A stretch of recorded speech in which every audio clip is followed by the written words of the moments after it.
করা এতটাও সহজ না রে বোন।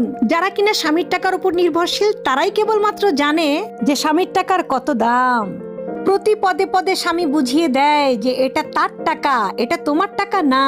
সে কষ্ট করে টাকা ইনকাম করেছে, তুমি এ টাকা ইনকাম করনি। তুমি হচ্ছে এই টাকা বসে বসে শুধু খাও।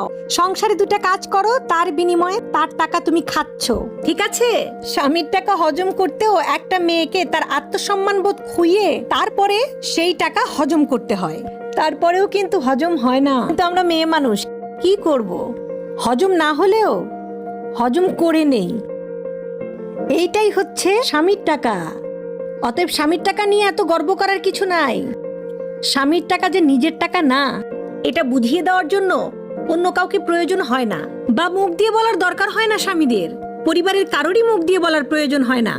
শুধুমাত্র চোখের চাউনি আর ব্যবহারেই বুঝিয়ে দেয়